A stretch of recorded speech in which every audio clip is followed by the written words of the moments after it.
My name is Sam Walls, and I'm a dead man. Well, kinda dead at least. See, I'm a vampire. Now, if you think that means all that Dracula hooey, like hissing, wearing skin-tight leather, and hunting mortals for sport, I wouldn't blame you one bit. That's exactly the sort of thing I did in my younger years with my former gang. And let me tell you, a vampire who's good with a gun can be a real terror. I got lucky, though. I met some kind mortals who saw beyond my fangs. They taught me my letters and showed me how my thinking was keeping me from finding any kind of peace. After they passed on, I roamed America's majestic wilderness for nigh on 90 years, figuring out myself and what it means to be a vampire. And I found revelation. What I realized was, it ain't fangs that make us monsters. It's the self-defeating ways we think.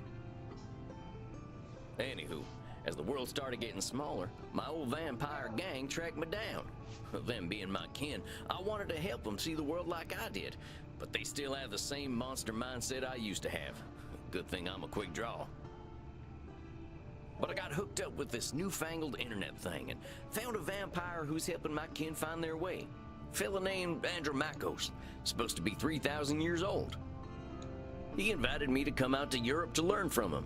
I figure someone older than time has got to have the answers. I'm going on a trip, I guess. This feels like my opportunity to do some good in the world. I've been lucky, and now it's time to give back. Vampires ain't monsters. Or at least, they don't have to be. And come hell or high water, I'm gonna prove it to them.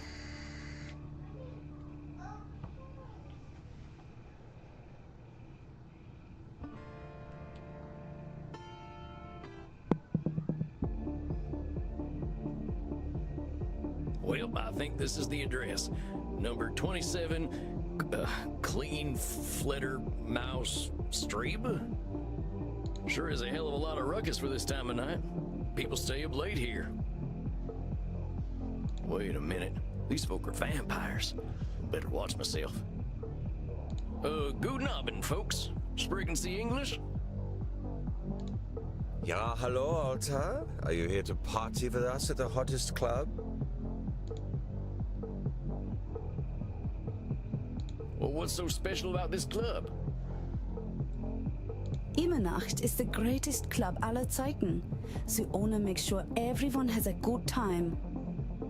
If anyone acts without respect, they are banned from the club forever. You are free to do and be whatever you like, as long as you are harming no one. Und I hear that they are now attracting sexy old cowboys. Shh, Maxie, he is old enough to be your grandfather. Oh, come on now. You're just flattering me. I'm only a couple 100 years old. Oh mein Gott, he is so cute, Reinhard.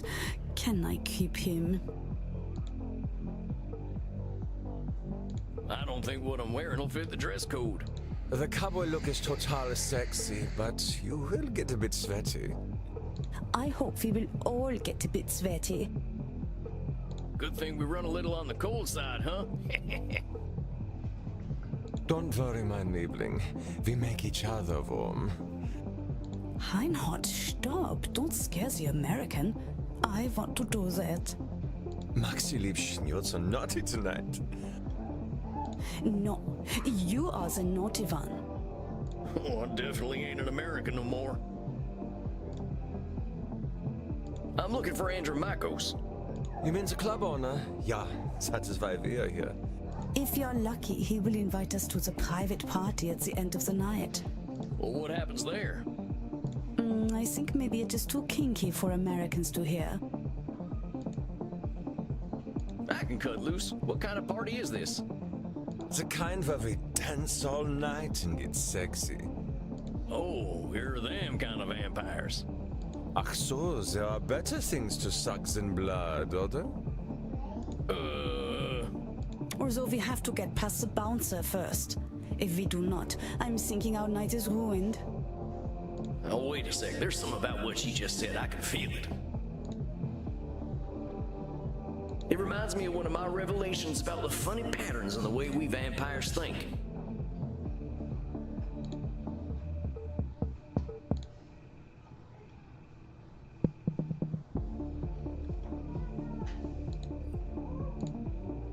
Well, let's see.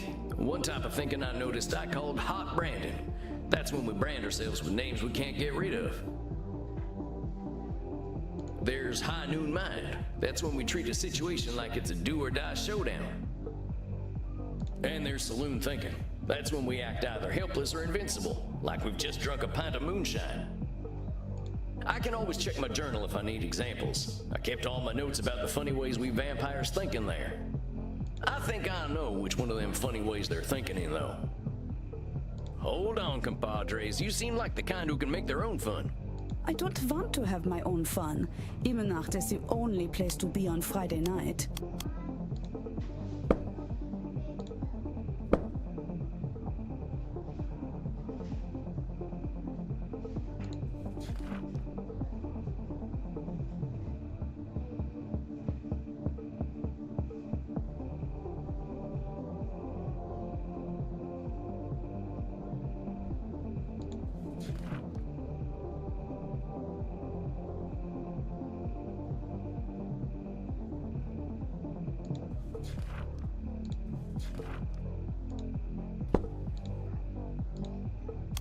Wait a second, she's acting like this is all or nothing.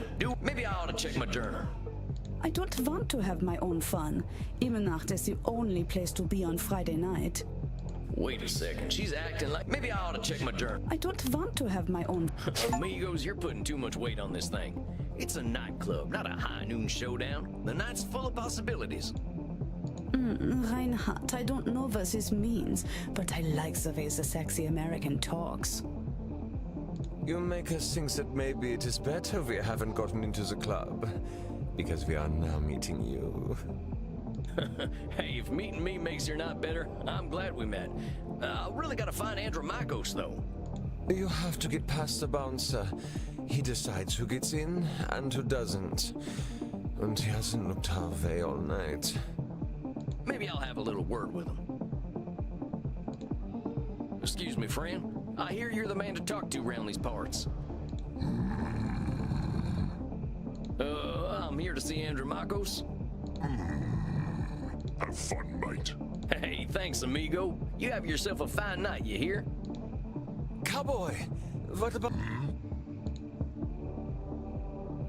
Yeah, sure, they're friends of mine. Have fun, mate. Well, come on, you two. We ain't got all night. Yeah! Dang, awful loud in here. Come on, my liver, dance with us! Oh, you kids have fun. I'll catch up with you later. Tarnation, I'd rather hear a gopher giving birth than this. I better talk to whoever's slinging drinks in this here saloon. They ought to know where Andromachos is. But pardon me, ma'am. Well, look at you. We get a lot of 80s fashion in here, but not usually the 1880s. What can I get you, cowboy? The special's Red Bull and vodka. You down? I never drink Red Bull. I'm actually looking for the owner. He around tonight? Might be. What do you say your name was? Sam Walls, begging your pardon. Sam Walls, huh? I don't think I know anything about a Sam Walls. After all, I'm just a know-nothing bartender. From where I'm standing, I see someone with style and confidence, not just a drink machine. Don't go branding yourself like that's all you are. Don't you go worrying about me, cowboy. The man upstairs warned me you were coming. I was just testing to see if you are who you say you are. Tell you what, let me give you something from our special reserve. I don't think you're looking for booze. Well, thank you kindly, ma'am. I was wondering where the blood was. I met some vampires outside, so I think... You met some goths, honey. They're here to dance and have fun. So all these people are mortals? How do you think the head vampire gets his blood? They can't wait to share it with him. It's a special experience. He's the only real vampire here. Well, him and Bert.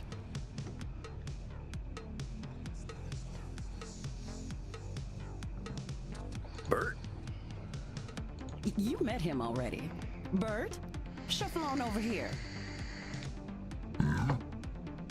This one's here to see the big guy. Show him upstairs, okay? Have fun, mate. Good luck up there, cowboy. Hope you find what you're looking for.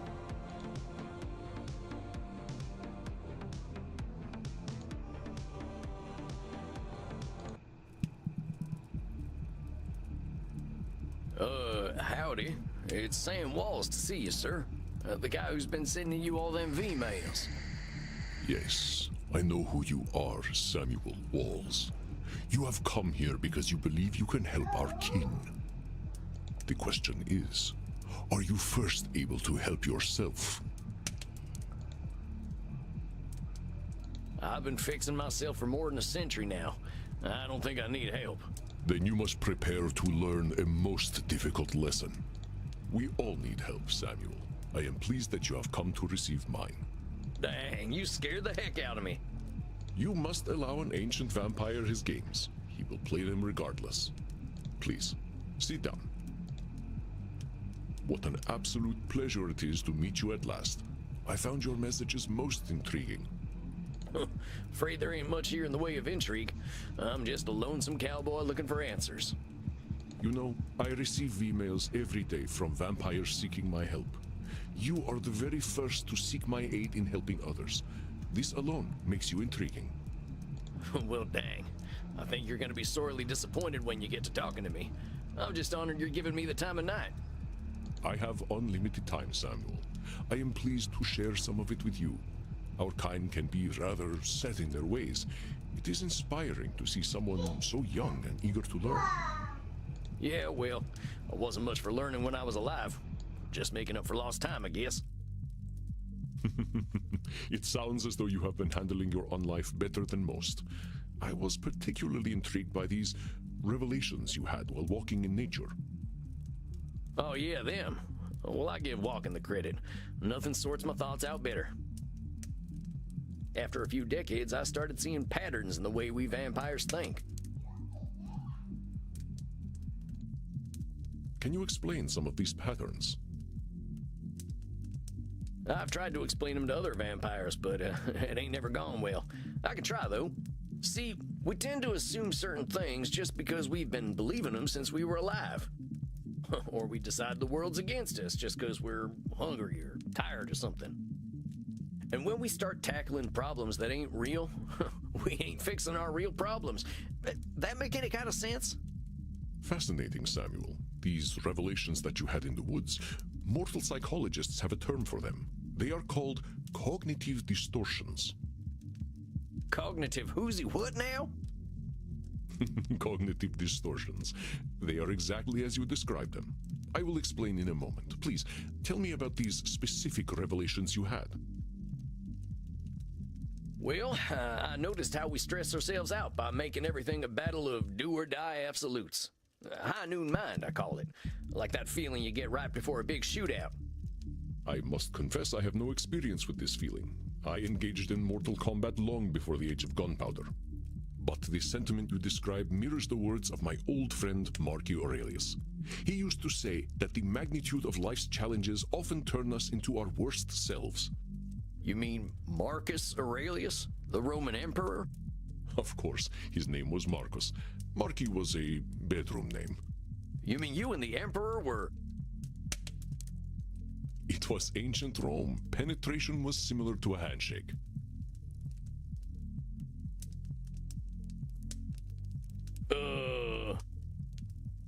My apologies. I somehow forgot you were American. But let us discuss this high noon mind. I believe we can broaden your definition.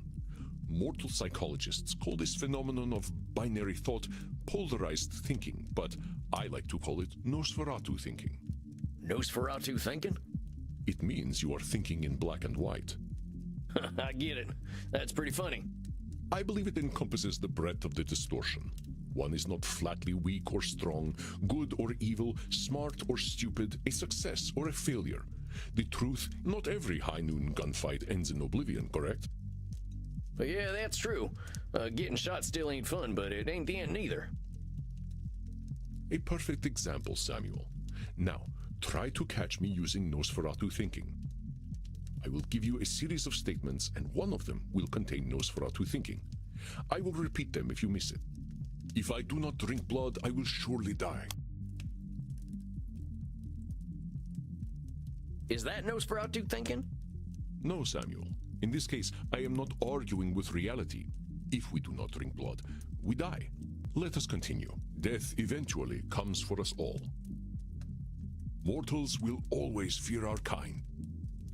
That's Nosferatu thinking right there. I've met mortals who knew who I was and weren't scared. Very good, Samuel. And even if you hadn't, to say mortals will always fear us ends any hope that they might not. Always is such a terminal word, is it not? Would you like to discuss more of your revelations with me?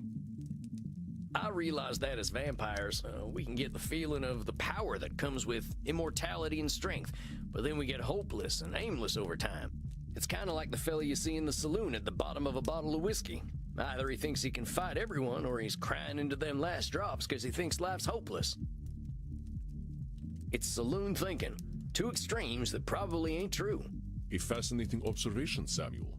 Your saloon thinking was described in my time as the battle between hubris and nemesis, the twin excesses of arrogance and self-pity. Oh man, it make me wish I'd gotten some schooling. Maybe I would have figured this stuff out earlier. You live forever, my friend. There is no rush. What you have identified is a phenomenon where individuals perceive either an illusion of control or a lack of control. Mortal psychologists call this phenomenon you have described a control fallacy.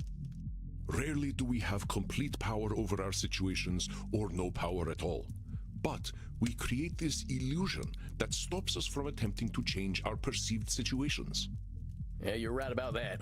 I used to think I'd never get away from my gang, and maybe that's what made me stick with them for so long. Yes, you see how cognitive distortions keep us from facing reality, whatever that reality may be. Of course, I am so old and powerful that I am always in control. You're testing me, ain't you? That's a control fallacy right there. Well done, Samuel. I am indeed very powerful, but the cosmos holds no awareness of Andromachos. Of course, as you expertly pointed out with your analogy about the man at the bottom of a whiskey bottle, a control fallacy can be positive or negative. Listen to my next few statements and try to find a control fallacy. The sun will eventually burn out. I will roam a cold, dead earth, and there is little I can do about it. My kitty cat died. I shall be lonely forever. I'm sorry about your sweet kitty, but you can always pick up a new one. Or there's lots of them just waiting for a loving home, so you don't need to be lonely. It was just an example, Samuel. Well spotted. But I do speak from experience. I felt this way once when a pharaoh I was dating had our cat mummified. I went into a murderous depression that nearly decimated the continent. But I had the power to help myself all along by adopting a new friend in need of a home. Oh, dang, don't let me get on your bad side. I doubt you shall see it, Samuel. Did you have more revelations to tell me about? See, I used to be in a gang. They were my whole existence. If you asked me who I was, I would have said, I'm a murdering bastard. Once I got away, I realized how small-minded that was. I was Sam before I was a murdering bastard, but that's how I was choosing to brand myself. My old gang's still around, and they're still branding themselves like that. They can't see themselves as anything but killers. Very astute, Samuel. I favor the clinical term, however, which is labeling. You correctly discovered that labeling is a reductive act. When we call ourselves names, even if we find them accurate, we create prophecies we are doomed to fulfill. For millennia, I thought of myself as a killer. It was not untrue that killing was how I made my way in the world. I was an unstoppable warrior and assassin. But with this label, I limited myself for ages. I did not only kill people, I also killed potential aspirations I might have had.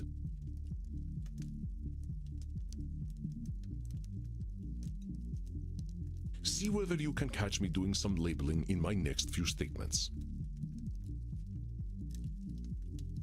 I am so old, I am ancient.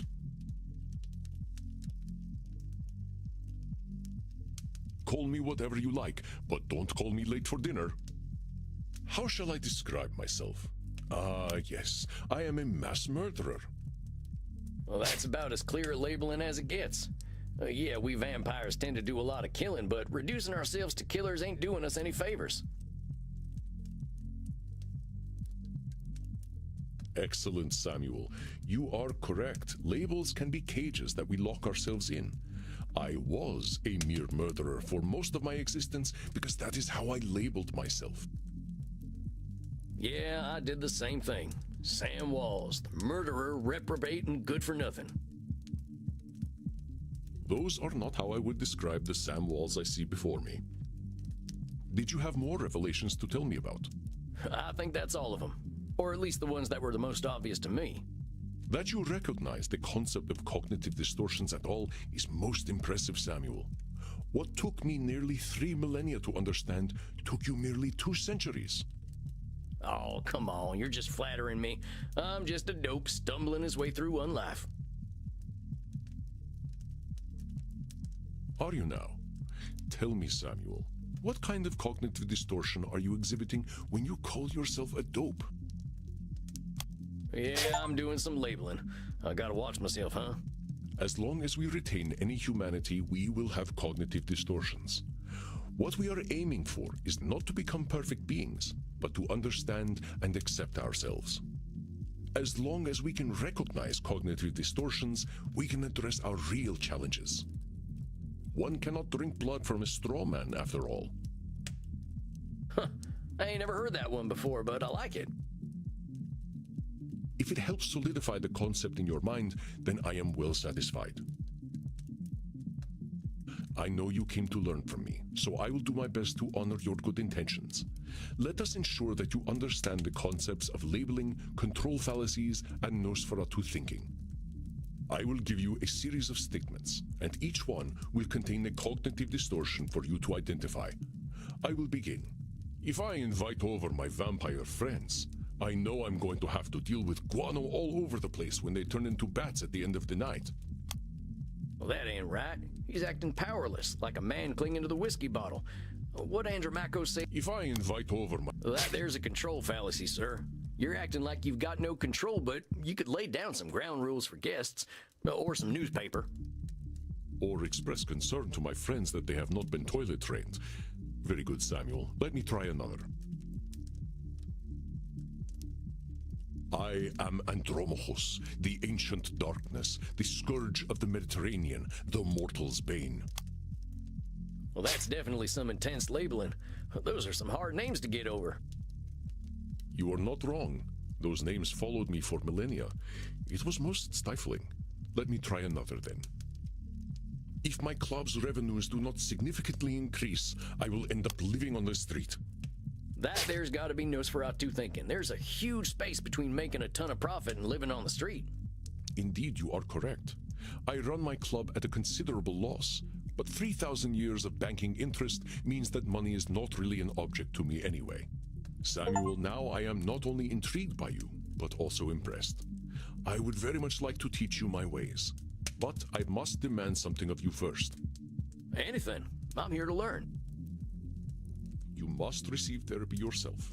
I will not have you seeing clients without a commitment to your own mental health. Oh, now, hold on just a minute. I don't know that I need therapy. I'm feeling pretty good about myself these days. Samuel, we all need therapy to live in this world. You have been speaking in cognitive distortions since the moment you walked into my office. I have. I didn't even notice. They are most insidious, but I am here to help you identify and challenge them. You have walked alone for too long, Samuel. Allow me to share my experience with you. Well, all right, if you say so. I appreciate your taking the time to work on this, old cowpoke.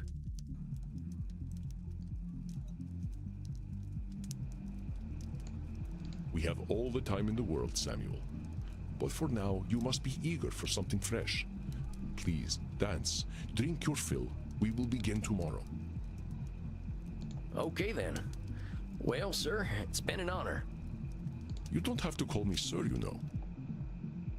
All right, then, Andromachos. Andromachos. Andromachos. Just call me Andy. All right, Andy. I'll see you tomorrow, then.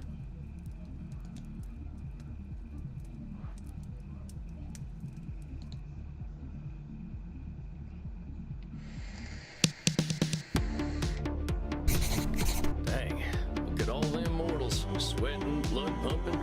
I am thirsty. There ain't no power on this earth that'll get me on a dance floor. Maybe I'll see if the bartender's got anything for me. If it isn't Clint Eastwood again. How'd it go, cowboy? Seems I'll be sticking around. Guess I'd better get used to things around here. Good to hear. About time someone helped Andy with his work. Seems you vampires have a lot of problems to fix. Name's Crimson, by the way. Fine meeting you, Crimson. How do you know so much about what Andy's doing? Pillow talk. I'm his blood partner. No shit. How's a mortal get hooked up with an ancient vampire? I'm a rock climber. I stumbled into one of his lairs in Madagascar, found a cave while climbing a mountain, and there he was, naked in a hot tub. Dang. Must have been a sight. You ain't kidding, cowboy. Didn't expect a luxury apartment with a gorgeous naked vampire inside of a mountain. We hit it off, and he asked me to come back here with him. I like an adventure, so I said, what the hell? I'll date the gorgeous Dracula. But what are you doing talking to me, cowboy?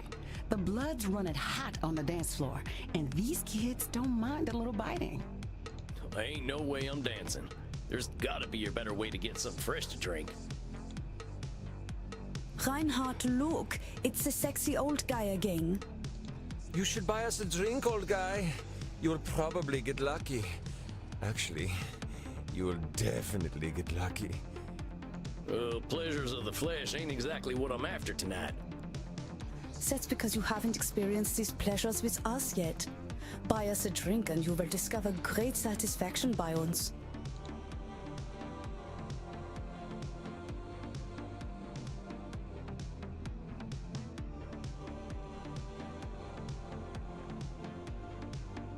I ain't buying you a drink. All I got are good old-fashioned dollars.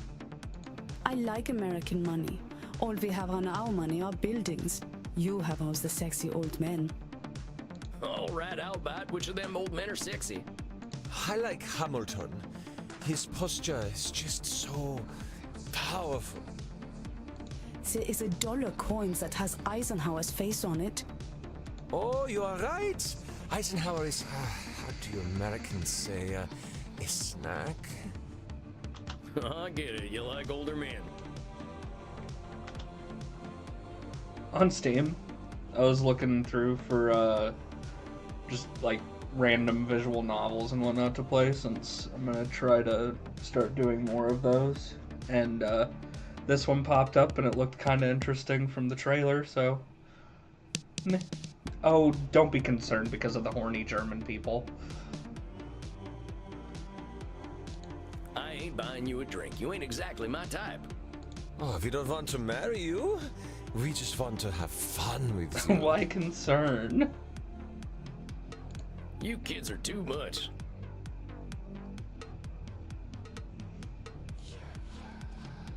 I ain't buying you a drink. This stuff's terrible for you. Are you making a joke? We are at a bar. It's okay. He's just trying to be protective. Aren't you, Opa? Rude. You know, I think the drinks here ain't strong enough for you two. I ain't buying you a drink. I think I'd be insulting your economic status. Mein Lieber, don't worry about us. We just like to feel special. We have lucrative jobs in IT. Oh yeah? Well, maybe you can help me. See, my printer died again. Getting real tired of these things. Oh, please, we are here to party. But get a laser printer. Well, thanks for the tip. That ink seems to be more valuable than blood. Well, these kids just ain't gonna leave me alone. Stop teasing the cowboy, Kinder. They're just messing with you. Drinks are free here. Dang, really? I ain't never been to a saloon with free hooch. Call it a drink exchange. Huh. So, everyone here knows they might be sharing blood? Only as long as there's consent. We like to create a safe environment here. Why don't you take Reinhard and Maxie here back to the kink room? Wait, kink room?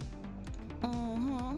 You're not in Kansas anymore, cowboy. We are not afraid of sex here. I'm from Missouri, but point taken. Nobody has to do anything they don't want to do in there. Just have fun and drink your fill, handsome. I'm sure I'll be seeing plenty of you. Maxie, Reinhard, this is one of our special customers. Ach so, ein Vampir. I'm thinking we are all getting lucky then. My neck scrubs with anticipation. Dang. Guess I'm going to a kink room then. Thanks, Crimson. I knew a man who wore this much leather couldn't be boring. Yeah, well, you got me pegged. Is that what we are doing now? Give me the document and I will sign myself up for it. Oh, I love it. The dialogue is so I really terrible. ain't in Missouri no more. Look, I'm more into biting. Oh, your teeth look perfect. Are you going to bite me with those? That's the plan. Who's going first? Oh, me. Well, step right on up. Oh, das hat sich gut angefühlt. Oh, that's a good thing. Is it my turn yet? Well, sure thing. Come on over. Oh, Reinhardt, the hot old vampire wore me out. Me too, Maxi. I feel as though I have set up a mail server. Reinhardt, mein Sucke Fledermaus. Ich bin so müde, sexy zu sein. I will get us a taxi cab, Liebchen. Und du, cowboy? Next time we will talk about that thing you mentioned earlier. Oh, yeah, sure thing, fella. You can help me with my new laser printer. Now that I've had something to drink, I should probably get to my coffin. Samuel, wait a moment. I see you got your fill. Are you heading out? Yeah, I figure I could use some shut-eye. I locked up my coffin over at the storage center. Storage center? Please, you can use my guest coffin. I insist. You must be well rested for the challenges ahead. Guess I got a big night tomorrow, huh? I should get a good day's sleep. Wonderful. Please, follow me. Well, dang. This is mighty plush. Guess it's one of them smart coffins. Let's see what's on TV. Hey, I remember this movie. We were so proud to finally get some representation. Not sure I should stay up watching movies, though. Well, ain't much else to do in here. I think it's about time I hit the hay. Hope I'm cut out for all this.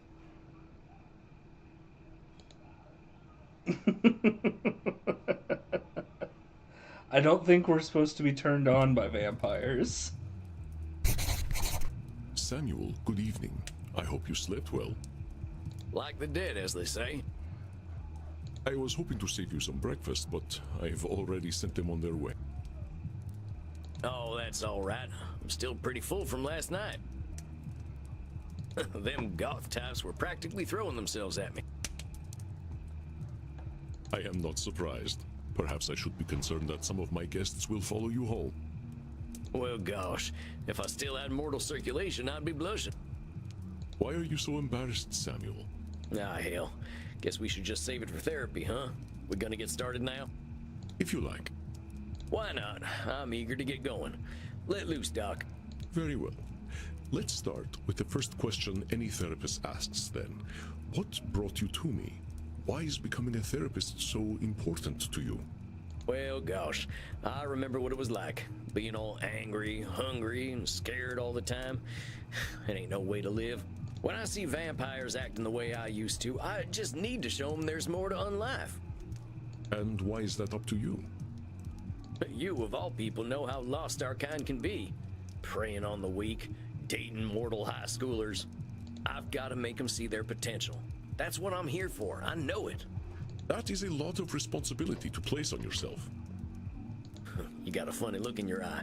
Am I doing one of them distortion things? You are most perceptive. Yes. Perhaps you can tell me what it is. When you say you are here to make vampires see the world differently, in what way are you distorting reality?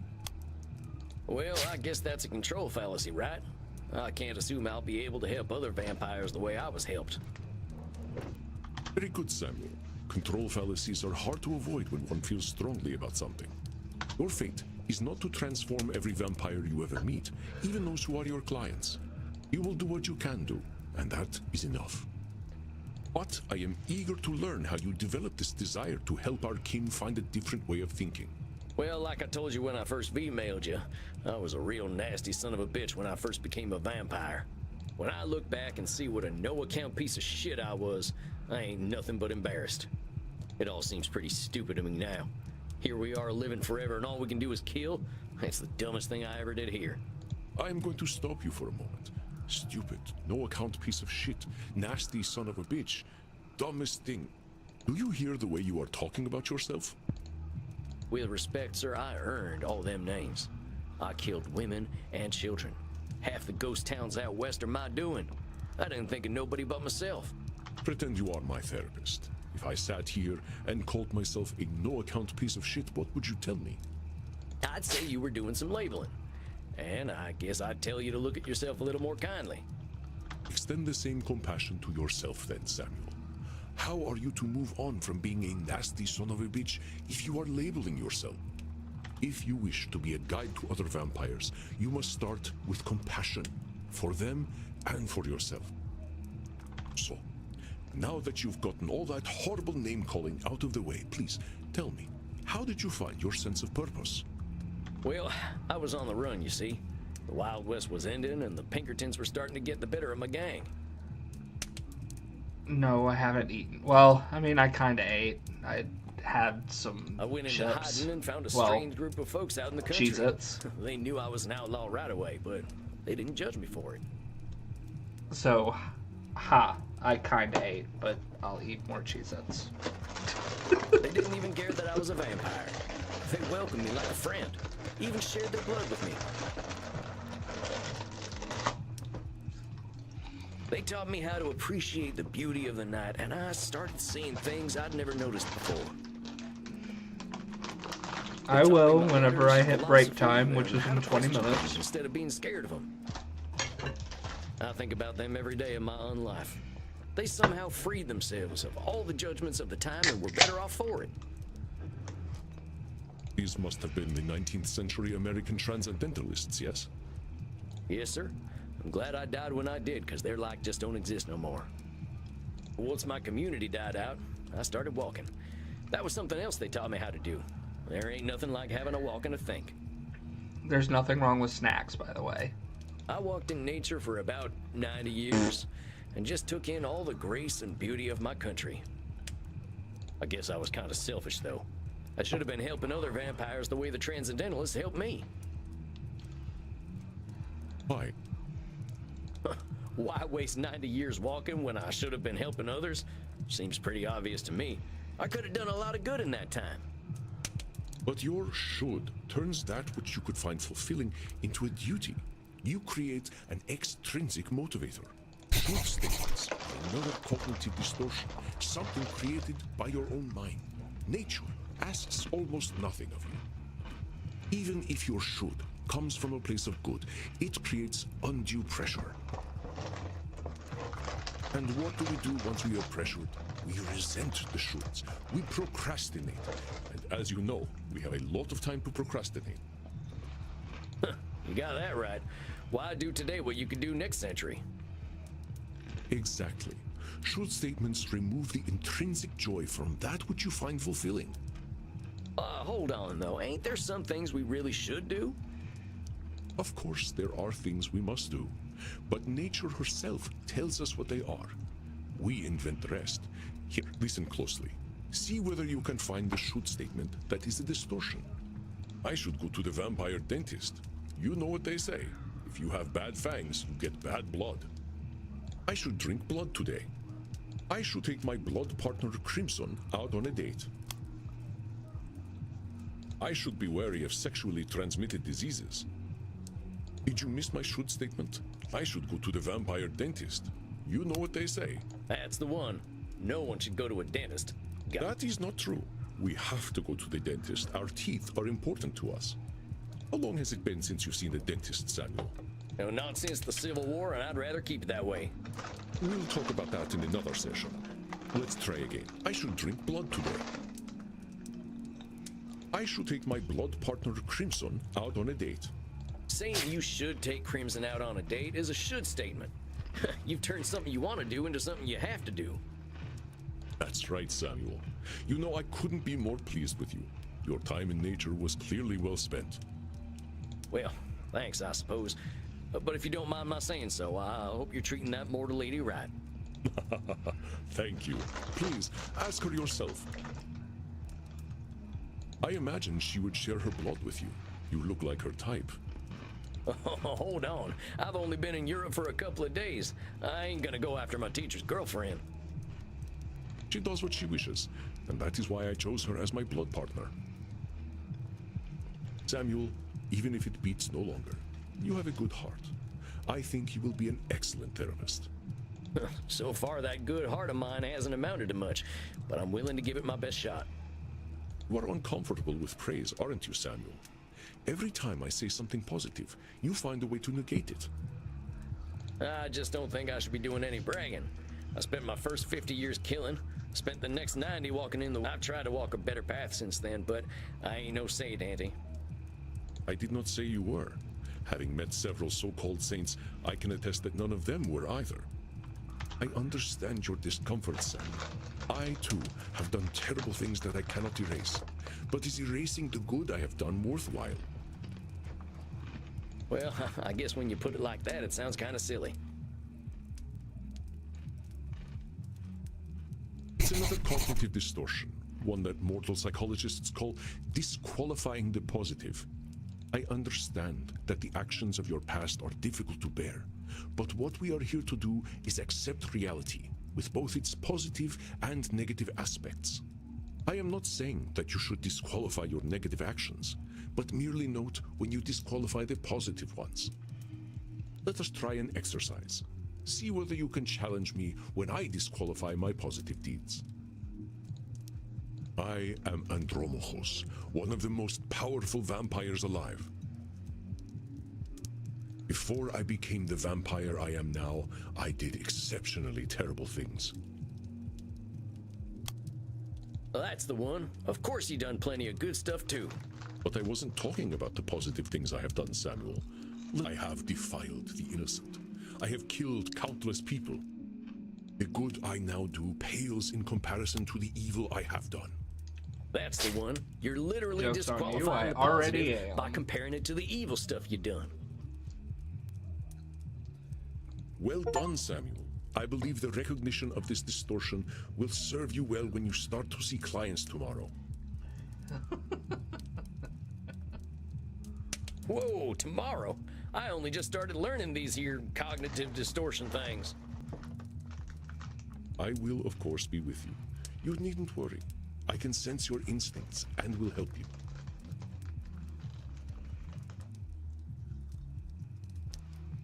But tomorrow, I just don't feel ready yet. My friend, we are never truly ready. But if it would ease your concerns, we can practice with further examples. Would that be helpful to you? I think I'm good. All right, Samuel. You must be hungry now. I suggest you get the liter inside you. We have How much is a liter? Just get enough to drink, Samuel. We will not be able to work if you are hungry or tired. Now, please excuse me. I do have a date with Crimson tonight. I suspect I shall not return until nearly morning. Oh, yeah, of course. I hope you have a nice night out, Mr. Andy. You as well, Samuel. Rest in peace.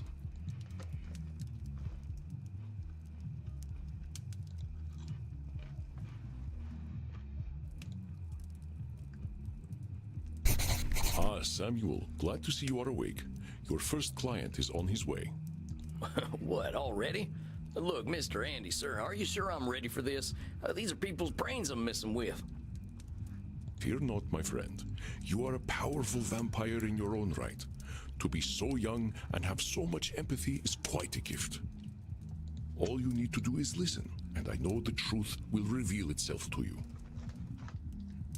Shucks, wish I had your confidence. Well, to a limited extent, I can see the future. If you are about to misinterpret a client's distortions, I will set you back on the right path. You can see the future? It's not that impressive, really. You start to see the patterns after 1,000 years or so. Well, dang.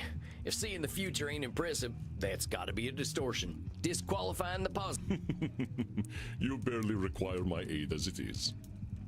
If you need guidance, I will provide it to you telepathically. Don't think about it too much. When you are 3,000, such things will cease to impress you. Let us look at your first client's case file. Dr. Drain, huh? You ain't got no first name?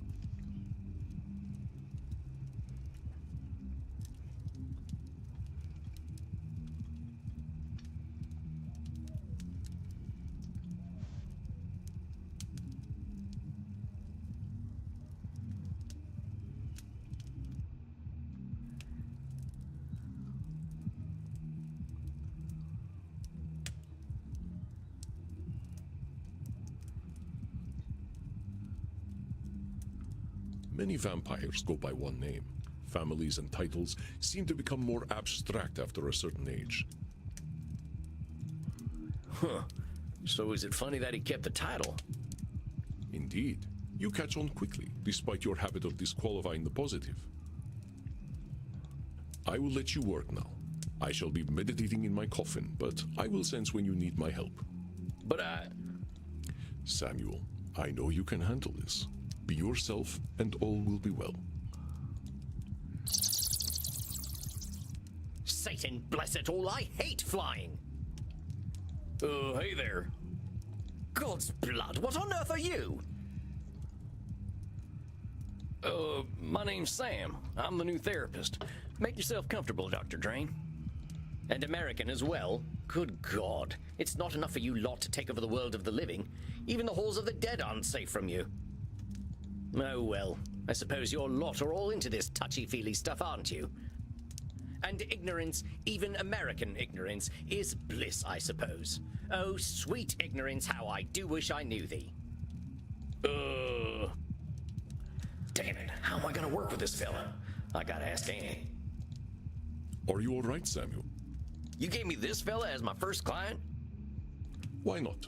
He is clearly hiding very little about his state of mind. How am I supposed to help him when he already sees me as the bad guy? Use your instincts, Samuel. Think about how you have felt in your darkest hours. What does this poor vampire want?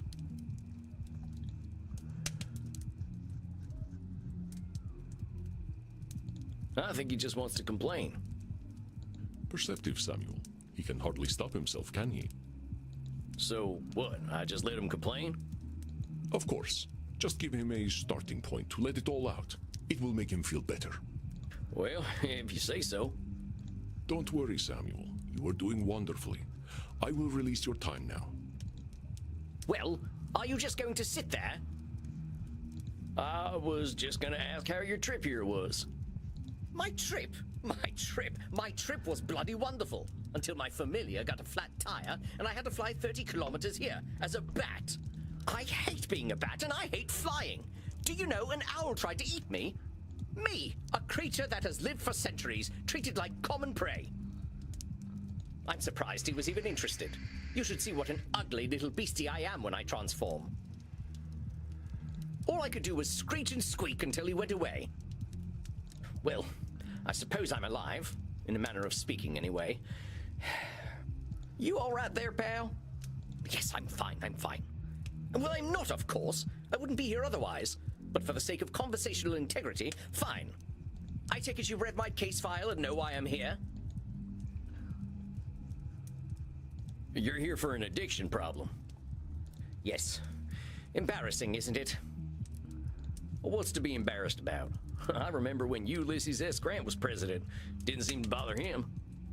Oh, well, of course. How wonderful it is that I share the mental failings of people who only live a single lifetime. Hey, come on now. There's a part of us that's still mortal. Can't help that, just like we can't help being dead. So I'm discovering. Look, I just need some tips and I'll be on my way. Just give me all the tricks. Whatever one does to make addictions go away. Tips? Let me think. Partner, there ain't no tips that'll magically cure you, but I'm here to listen. You know, I never in my life thought anyone would ever call me partner. Like partner, but not with a T. And I know how you English love your tea. Thank goodness we can still process tea. We cannot live on blood alone. I appreciate the concern, though. I must admit, I rather saw myself above this whole addiction thing. I tell you what, let's not worry about being above or below anything. You're here now, so let's see what we can do. What exactly are you addicted to?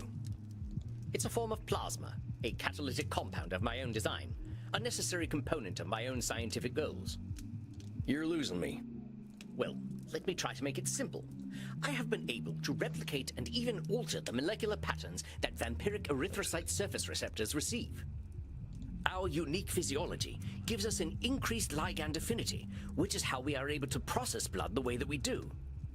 I can extend this receptivity and thus achieve my true goal: synthetic blood, freedom from the hunger that plagues us, and hope for all humanity.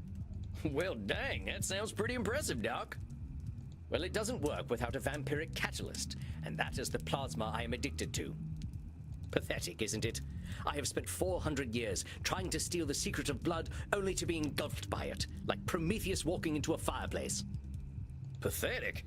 Doc, where the heck would you get a word like that? You've come up with the synthetic blood. Man, I can barely get my spurs on some mornings. Maybe you've had a setback or two, but give yourself a little credit, compadre. Credit? For wasting 400 years? Practically speaking, I am in the same place as I was back when King James was in power. Only now I have a drug problem. Perhaps I must face facts. My professor was right. Nothing we ever do will make a damned bit of difference. Samuel, listen to him. Do you recognize his patterns of thought? There's some distortions in there, ain't there? I knew you would sense them. Invite him to talk more about this failure of his. I'll do my best. Now hold on just a minute there, cowpoke. I've heard you talk a lot about failure, but it sure sounds to me like you ain't thinking clearly if you think you're a failure. I am a realist, that's all. Look at me. 400 years of study and still dabbling with leukocytes. I don't know many people who would call working with leukocytes dabbling. I mean, I gotta admit, I have no earthly clue what you're talking about. So unless you made up all them science terms, I think you might be doing more than playing with a chemistry set. Perhaps, but if we consider all there is to know about blood, I know precious little. But you know something. Yes, I concede I might know something about blood. I would hope so after 400 years. You still got more knowledge about blood than most, whether it's been 4 years or 400 years, amigo. Let's get back to what you were saying, though. I'm saying I am surely the oldest, most well-studied doctor in the world. I should have achieved more than this. Well, who said you should have achieved more? Isn't it obvious? I should have something to show for 400 years of work. And what happens if you don't? Absolutely nothing at all. Well, that's my point. That is not as encouraging as you think it is. Ain't meant to be encouraging, just showing you a little reality. Well, it's all my fault, really. I cannot seem to motivate my scientists to reach the necessary level of dedication. It's always shocking to me how little urgency mortals have around death. So it's all your fault that you haven't come up with the perfect synthetic blood. It can't be anyone else's fault. Only I have the skill, the knowledge, and the experience. Pardon me for saying so, Doc, but it sounds like what you're doing is pretty dang complicated. It sounds to me like you're some kind of god if you expect control over life itself. Please, I'm a scientist, not a spiritualist. It is not control I seek, but understanding. And are you ever gonna have perfect understanding? No, of course not. I'm not a wizard. So how about not putting saving the world on one person, Doc? That is a simplification, but I take your point. As I was saying, now that I'm addicted to my own drug, I have joined the ranks of mortal celebrities in my utter irrelevance. Now, why would you go and label yourself irrelevant? What else do you call a man who has nothing to show after 400 years? I reckon I'd call him by his given name. Slapping a label on yourself don't do nothing but weigh you down. Oh, well played, cowpoke. Perhaps I am being a little dramatic. Yes, I'm aware that in reality progress has been made, enough to get to this point. But I didn't come here to ask for a pat on the back and to be told I'm a good boy. That ain't my department, but I hear they do some of that stuff downstairs. Yes, we all know very well that the Continentals are more sexually liberated than we are. But as I say, I don't want all this therapy stuff. I just want to stop using this damn drug. Well, so what's so good about this stuff anyway? Why do you like it? I'm not certain. I don't remember what happens after I take it, but I wake up feeling, how do I put this, alive. Well, that don't sound so bad. A good nap can make me feel like a new man. I'm not talking about feeling refreshed. I mean I feel alive. As if I'm someone else. Someone who lives. And I wake up and find, oh gracious me, I am not depressed. You mean to tell me that you're going to sleep depressed every night? Oh, nothing of the sort. Oh well, I'm glad to hear that. You are assuming that I can simply go to sleep and my global scientific enterprise will run itself. Oh wait just a gosh darn minute, you're telling me you don't sleep? Yes, it's not as though we can get much deader already, and I have work to do. So you're not sleeping, and you're always depressed. I think we're starting to get somewhere. Oh, don't be such a bumpkin. If you are a sapient individual, aware of the world around you, depression is the only sensible reaction. It has nothing to do with sleep. Come on now, it's a big world out there, and different things are depressing to different people. Everyone reacts to things differently. Ain't it true that a sensible person, as you call him, might even be a different degree of depressed? Very well, I suppose I might have been using a bit of mild hyperbole. Mild is putting it mildly, Buckaroo. Buckaroo? Now I'm even more depressed. Regardless, I didn't come here to be a whiner. Oh, boo-hoo, life is hard. Yes, we all know it's hard.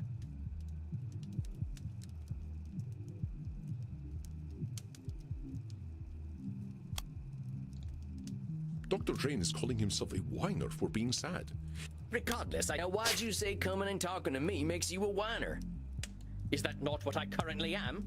Sounds to me like you're expressing yourself. Whiner is the word you used.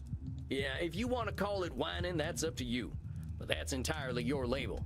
Oh, very well, call it moaning or whinging if you prefer. Moaning, whinging, bellyaching, still all just labels. I don't believe I shall be using the term bellyaching in any case. But as I was saying, in the moments I wake up, I feel free. I suppose it must be what being an ignoramus feels like.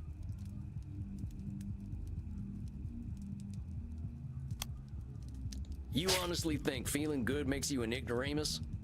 The phrase ignorance is bliss is most apt, don't you think? But by calling yourself an ignoramus, you're making bliss something to be avoided. Yes, unfortunate how that works, isn't it? The only way to be happy is by being a fool. Partner, those are your labels. Try using something more positive and see how you feel. What, shall I say that by being ignorant, I am a noble genius? Still just labels. Oh, very well. I suppose I might be discounting my experience. I don't know how to say this, amigo. You really don't like letting yourself be happy. Honestly, I'm failing to see the problem with taking this stuff. Seems like it's making you get the rest you need and it makes you feel good. What's the problem? First of all, I do not need to rest. And partaking of this plasma does have downsides. What kind of downsides? I do not know what happens when I partake of the substance. However, when I wake up, I feel refreshed. But I also smell of blood and sex. Once I even woke up wearing a football jersey. It was most distasteful. I guess you must be having some kind of good time. That is not my idea of a good time. I'm Dr. Drain. I am intelligent and worldly, not some ill-bred monster. I don't go gallivanting into godforsaken places to engage in depraved coitus and the consumption of dirty blood. It sounds to me like you're real good at denying yourself things. Well, I should be better at it. You know, Doc, a wise old vampire recently told me something I'm about to tell you. You keep talking about the things you should be doing. You, compadre, are shoulding all over yourself. Oh, well, that is vivid, isn't it? I can now add incontinence to my already considerable list of faults. I'm He being done serious. shit his I'm pants. listening to you tell me I should be doing this, and I shouldn't be doing that. But who gave you all them shoulds and shouldn'ts? I don't know. It shouldn't matter, should it? I've been dead for over 400 years. It's the oldest stuff that sticks with us, amigo. We all got traumas. Heck, we're dead men. That's traumatic no matter what. What we gotta start with is you. You've been through a lot. Don't rope yourself up so tight. Listen, we're doing good work already, I know it. Now, let's not push too hard. I would really like you to think about where all them shoulds are coming from before we meet again. And be good to yourself, all right, partner? Don't feel like you gotta go cold turkey on that plasma stuff. Yes, well, all the same, I'd rather not do it at all. Is that actually gonna happen, though? It might. You're dipping into it tonight, aren't you? I was thinking about it. I'm not gonna do drugs anymore. You're gonna do drugs again, aren't you? I might. You're gonna do it tonight, aren't you? Yeah. All right, partner. Just give yourself a little compassion. That's all I'm asking. I'll admit, you've given me some things to think about. Not pleasant ones, mind. You can handle it, partner. You're way smarter than I am. Yes, well, that is certainly true. Very well. I shall do some reflecting, inasmuch as our kind can reflect. I shall see you in precisely 4 weeks, then. Farewell, Sam. Masterfully done, Samuel. I knew you would do well, but that doesn't make me any less pleased. Alrighty. Time to go get some food so I don't get in trouble.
have returned with quesadilla.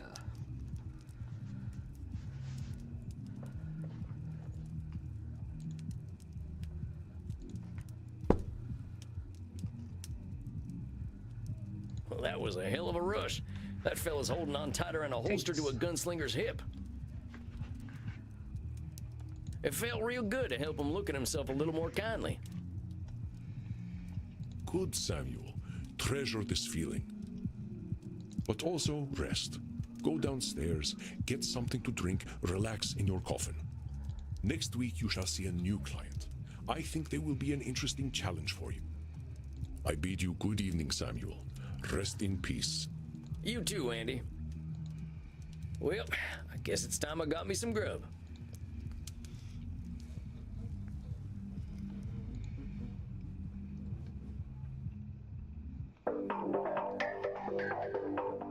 Well, that's it, I guess. My first client. I sure could use a drink. I'll check in with Crimson. Well, if it isn't Yosemite Sam, how you doing tonight, partner? Better already, hearing from someone from the States who knows the lingo. I'm not from any states, cowpoke. District of Columbia girl here. I figured you must have been coastal. You sound a little more, polished than I do. You should hear my German. Maybe some other time. My brain's full tonight. I had my first therapy session with a real client. Oh, yeah? How do you think it went? I reckon it was a bullseye on my end. You should have seen me. Labeling, blam, disqualifying the positive, kapow. I'm glad to hear it. Someone has got to sort these vamps out. They know how to hold on to their problems. You ain't kidding. Living or dead, once people hit 70, they get pretty dang set in their ways. You know Andy still uses a typewriter? I can't get that gorgeous man to see the light. Keep it up, cowboy. You're a breath of fresh air for these ancient ones. Anyone ever tell you you're wise beyond your years, Crimson? You must have had some life. Afraid I'm exactly as wise as my years. How old do you think I am, cowboy? I'm gonna do the gentlemanly thing and not hazard a guess. You would have gotten it wrong anyway. I'm 50 years young. 50? I died around that age and I looked like shit. But you ain't a vampire. Like I told you, I'm Andy's blood partner. He shares his blood with me too, just not enough to turn me into one of you. I've been 30 for a good while now. But you ain't joining our team? Sounds like a story. Not for tonight, buckaroo. I bet you're thirsty after a big night. Andy told me to give this to you. Oh yeah? What is it? We had a group of Americans come in last week who donated their blood. Andy can't stand the stuff. He says the blood glucose levels are too high, but he thought you'd appreciate it. Oh, it ain't so bad. I gotta ask though, what does Andy's blood taste like? To me, it tastes like life itself, cowboy. I ain't sure I understand. Never you mind. Look, Tex, I've got some customers to serve, so go enjoy your juice, okay? Oh, of course. I'm keen to get some rest anyway. You have yourself a fine night, Crimson.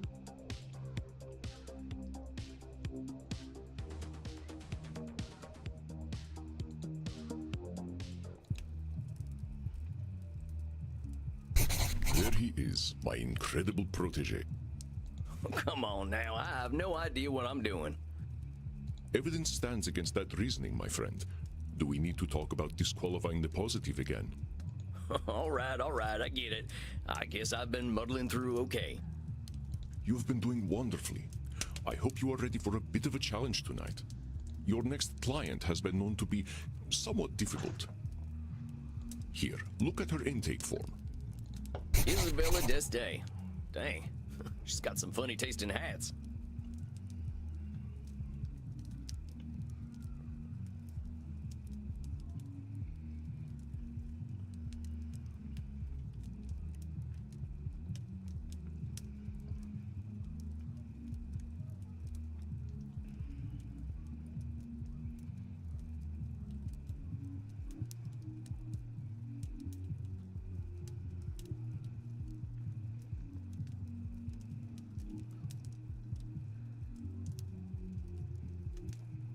I think you should get along quite well then. Walked right into that one. Isabella is not your average vampire. She was once the powerful matriarch of one of the most influential families in Europe. She fraternized with popes and kings, and she also wielded great power over the art world. Some say that she was the model for the Mona Lisa. One of them highfalutin types, huh? I don't think she's gonna like me much. She is as human as any of us, Samuel. I already know you will find a way to relate with her. If you say so. Remember, you can always seek my advice if you feel lost. You are not alone. But I hear the beating of elegant wings. Breathe, Samuel. Oh, and do be polite. Goodness. So you are the new therapist Andromachos told me of. I was not expecting someone so rugged. Sam Walls at your service, ma'am. You are a therapist. Well, that's what I'm here for, ma'am. Enough with this, ma'am. I am not running a whorehouse. You may call me Senora.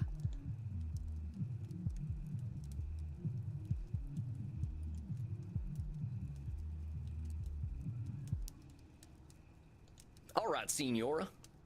You have seen my what? Have you been peeking under my skirts, young man? Huh? What are you talking about, lady? Signora. Signora. Signora. Signora. Signora? Porca miseria, this is not going to be easy, is it? Therapy ain't never easy, Senora. So, therapy is always easy then? I said it ain't never easy, Senora. Is therapy easy or is it not? Not, I guess.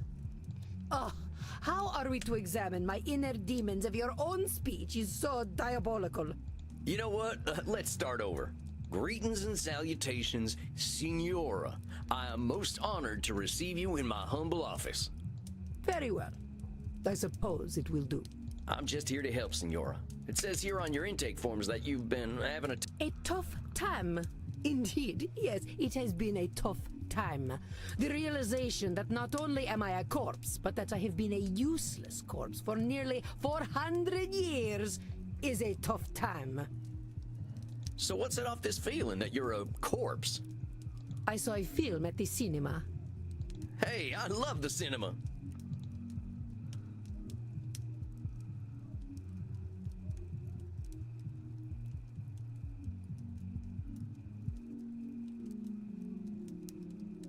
Hot dang, them actors can really light up the screen sometimes.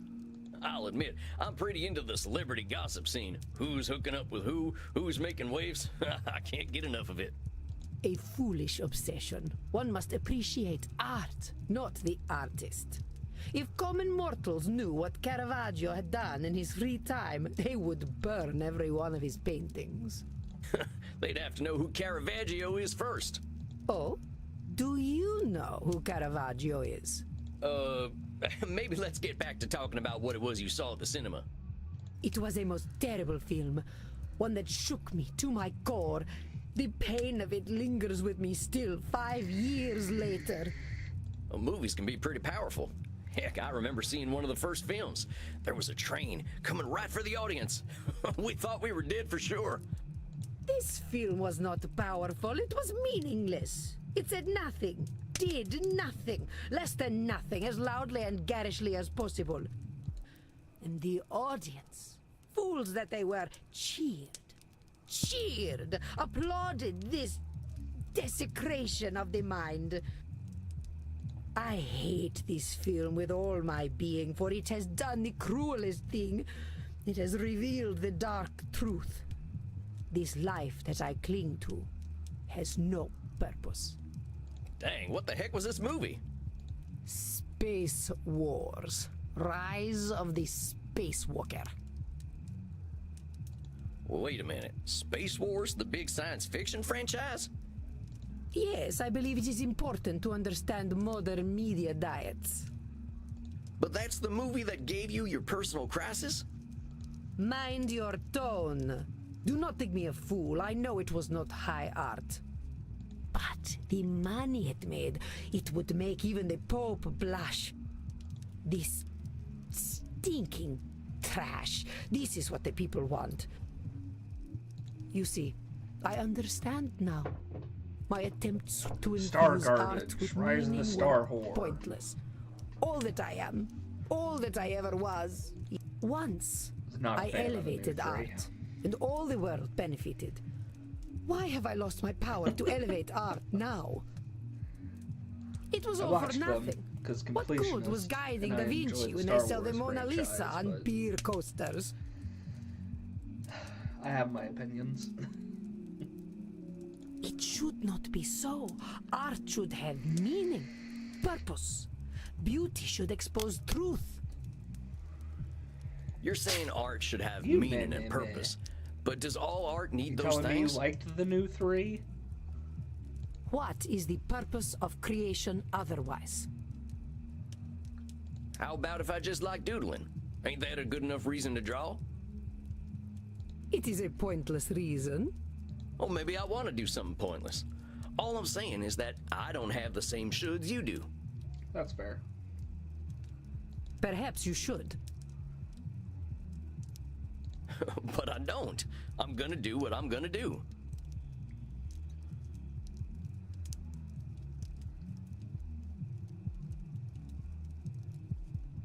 Which is speak like a peasant.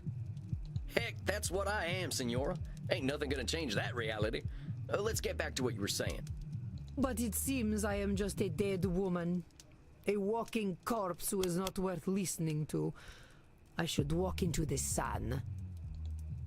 The Lady d'Este certainly does not use kind terms to describe herself, does she? But it's... Now, why have you gotta go and call yourself names? That's fair. So am I. They are I not finally got names, they are my wifey to watch reality. the first I am a dead woman, extended and I am a corpse, am I not? 4-hour version of Fellowship of the Ring. She enjoyed it, so we're gonna watch the next 2. Is that all you are? Probably, well, maybe tomorrow. I don't know. Depends on what we have going on. This is how I am defined by the world. Seems to me you're the one using them names. Hell, I think I'd be a little afraid of calling you a corpse. I was surprised she didn't fall asleep. All of them multiple times, the extended cuts, the director's cuts. Like, I love Lord of the Rings. As you should be. Allow me to continue. Just a sec, Senora. You're a smart lady, but you've been saying some stuff that just ain't true. Let's go over what you just said. You see, I understand now. My attempts to infuse art with meaning were pointless. All that I am, all that I ever was, is dead. For such a complicated woman, the answers are overly simple for Signora d'Este, are they not, Samuel? You see, You don't seem that dead to me. We're having this conversation, ain't we? Ain't it is no different. I might as well be rotting in the ground. I think you might get pretty bored. Are you getting smart with me, boy? Look, I'm just talking facts. If you're saying all you are is dead, I think you might be doing some Nosferatu thinking. It ain't black and white. You're here. But let's go back to what you were saying. Once, I elevated art, and all the world benefited. Why have I lost my power to elevate art now? All the world benefited? There's a lot of people, and they got a lot of different preferences. You can't get them all, can you? Here's the real question, though. Which, in your opinion, out of the 3, is the best of the Lord of the Rings movies? And there is But a correct I could, answer. once upon a time. You can't reach everybody, Senora. I hadn't even heard of the Mona Lisa until about 1911. Did you have any schooling whatsoever? No, I didn't. But I don't think anyone in my time knew about the Mona Lisa either. Oh, how wonderful. You add to my despair. It's the second one. Two Towers is always going to be the best of the Lord of the Rings movies. I'm saying you can't reach everyone, even in your own time. That is true. I doubt the rabble had much of an opinion about the so-called story great flow, masters. like the overall like arc of the movie itself, the battles, like character development, like out of all three of them, it exhibits the most of like what should be given in a story. We only know what we know. And the cinematography But you were saying was perfect. It was all for nothing. What good was guiding Da Vinci when they sell the Mona Lisa on beer coasters? Come on now. Just because the Mona Lisa's been on a coaster doesn't mean that's all it's ever been for. Well, yeah, I mean, all three of them are absolutely fabulous movies. Like, they're all masterpieces. But out of the three, the second one was the best. I think you might be downplaying just what an impact you've had on the world. The world needs no help from me to reduce my life's efforts to cheap commodities. So just because something gets printed on a t-shirt, that cancels out everything that's good about it? I guess that's just the theater nerd in me, though. I mean, in all fairness, it's not just my opinion. Like, it's been, like, the second one has been labeled as the best of the trilogy. Like, by massive amount of fans. Because the first one, the pacing is just a little bit too slow. And the third one is more so of a wrap-up movie, which it's supposed to be. It's the last movie in the trilogy. But there's, again, like, just a little bit of pacing issues with the third one as well. But the second one, like, the pacing is spot on, the story is spot on, like, all of it hits exactly how it's supposed to. Yes, that is exactly what it does.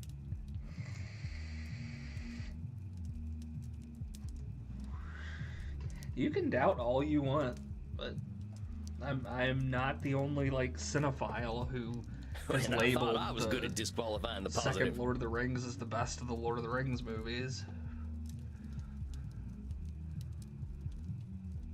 You know, you make me sound rather mad.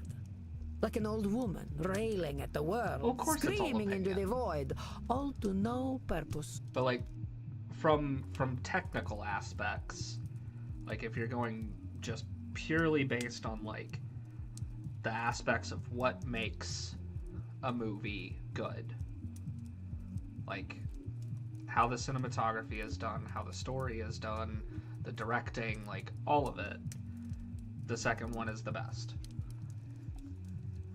Look, Senora, all I'm trying to do is show you where you're a little rigid in your thinking is all. You're expecting a lot from the world and a lot from yourself. It ain't no surprise that you're going to be disappointed over and over again. I suppose that is some insight. Indeed, I have been in a state of disappointment from the broken moment I was by, 16. like, 5 years of theater in school, and, like, when I was in college, I took a couple, like, cinematography classes.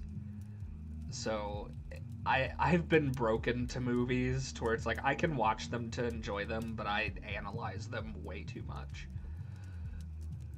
What happened when you were 16? I got married. I think I get it. You absolutely do not get it. You are a man. Well then, help me understand. Trust me, I've got a lot of people I know who feel exactly the same way. Frankie, my husband. He taught me the meaning of disappointment. He taught me the world was built upon lies. These things men proclaim as values. Truth, beauty, the spiritual. They were all but if men did not live according to principle, I would. I would set the example and shame them all. Yet, what a fool I have been to think humanity had greater aims. So, what's this greater aim you're talking about? I received a humanist education as a child. I was taught that the pathway to God was through rationality and a questioning mind, not slavish devotion to tradition. This world is not Eden, but it could be. Or so I thought. So you're talking about a literal pathway to God? No, fool. A pathway to godliness. To live according to our natures. Our true natures.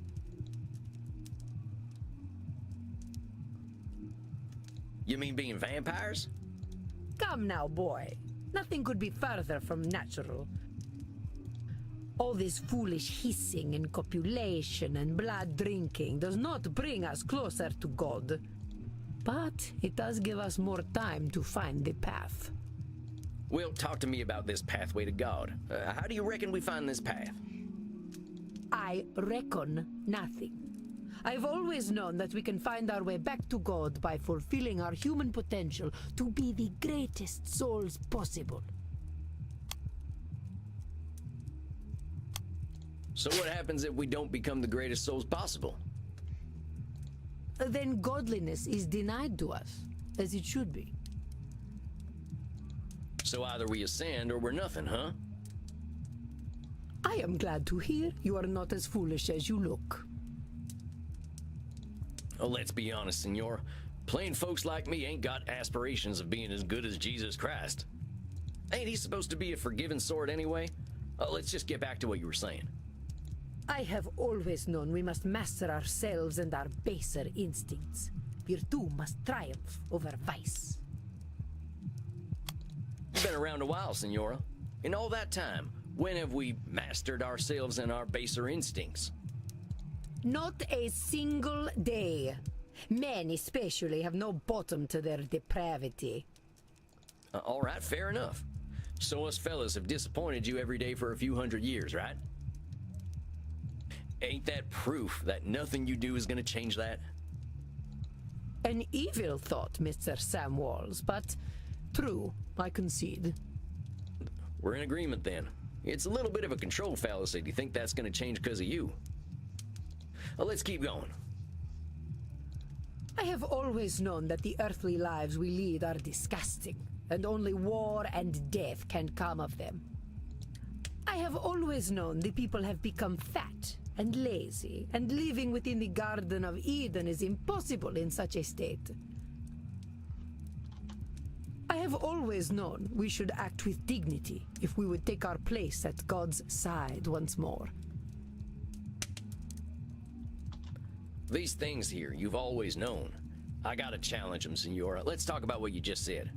I reckon nothing. I've always known that we can find our way back to God by... You really think we've got that much control, Senora? All we gotta do is be perfect, and then we've got our pathway to the Almighty? Yes, it seems quite clear to me.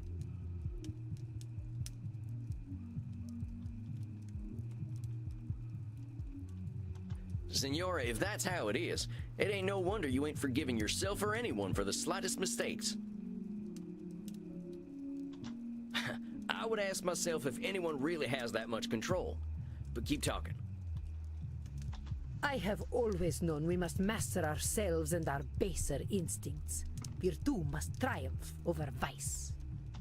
I have always known that the earthly lives we lead are disgusting, and only war and death can come of them. The world is very dark toward.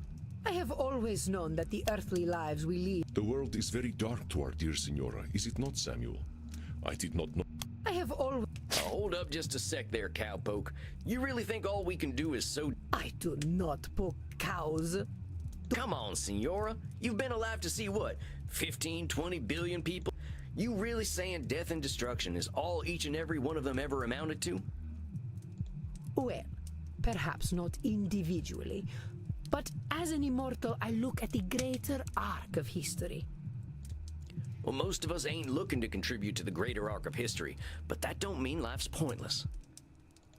That's some Nosferatu thinking, I'll tell you what. But let's continue. I'll tell you what. I have always known the people have become fat and lazy, and living within the Garden of Eden is impossible in such a state. Our esteemed client is very good at coming up with names for others, isn't she? But I have... Sounds to me like you're coming up with... Is that all we amount to? Fat and lazy? Look around your own country, boy. Look at me. See my disgusting rolls and saggy features. Would you let me into the Garden of Eden? Well, sure, why the heck not? I am glad you are not the gatekeeper, then. You rather have a gatekeeper who wouldn't let you in? Listen, Senora, you gotta go easy on yourself with them labels. Well, let's keep talking, though. So you think you are so very clever, do you, boy? That by pointing out my distortions, you... That is where you are truly the fool. I already know how wrong I have been, that I have been chasing an impossible fiction all my life. Indeed, I now believe that even if we did follow the pathway to God, once we reached the end, we would discover that he, too, was a work of fiction. When I say God, I mean goodness, propriety, intelligence. God himself is a lie. I see. So you've lost your faith? Yes, it has crumbled to dust, much like myself in this fat, wretched old body. Beauty and truth are lies. Ideas developed by ugly men to justify their existence. While we occupy ourselves chasing those ideals, they create space wars to leech our money and our vitality.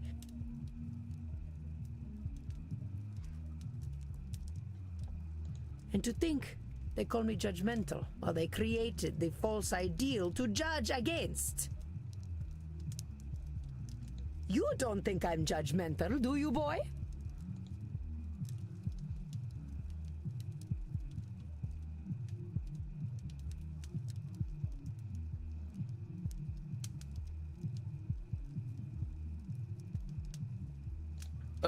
I wouldn't put it that way. Besides, I ain't gonna call you names. In fact, that's where I think I want to challenge you. Senora, I think the person you're judging more than anyone is yourself. I know you got raised with all them high ideas, so of course you're getting disappointed when nobody can reach them. That's some heavy pressure, not just on them, but on yourself. I'd ask yourself what all that pressure's doing for you. Is it bringing you any satisfaction? We can't always control what things are gonna be. This is not acceptable.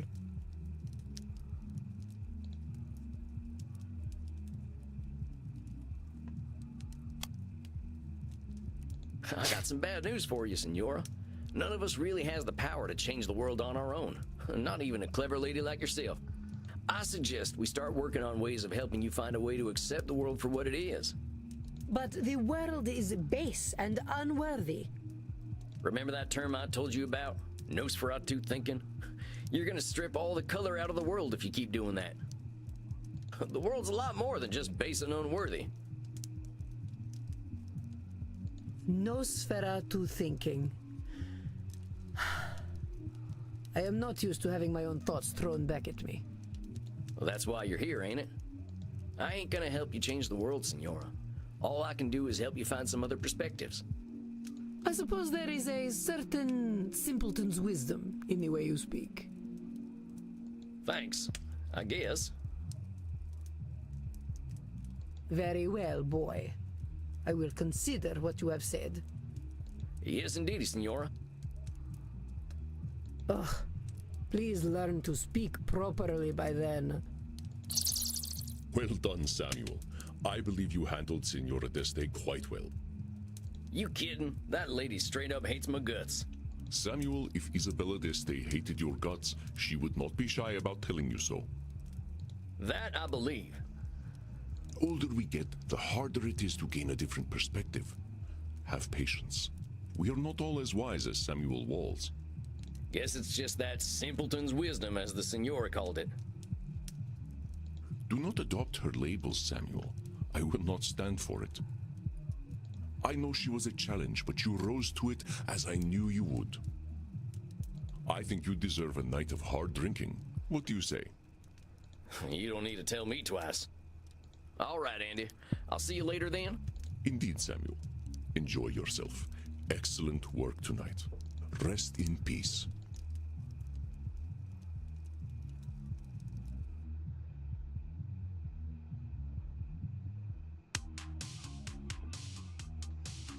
Dang, I think that's enough abuse for one night. I could use a drink and a quiet night.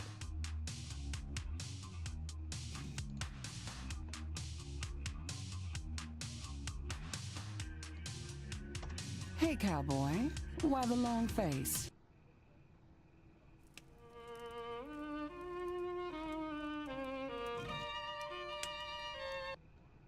I have grown bored of this game.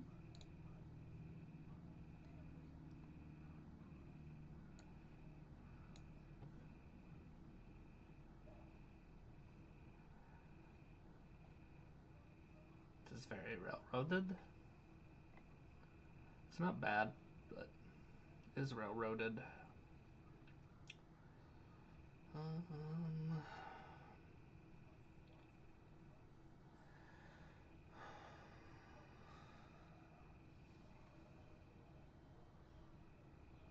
True.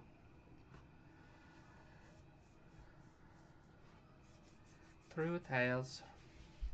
I can always stream again later tonight, because I do plan to stream Minds Beneath Us again. I just don't want to, like, piggyback. I don't like doing that.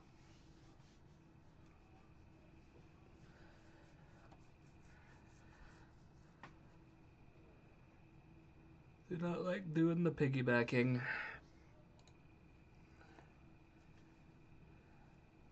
Don't me.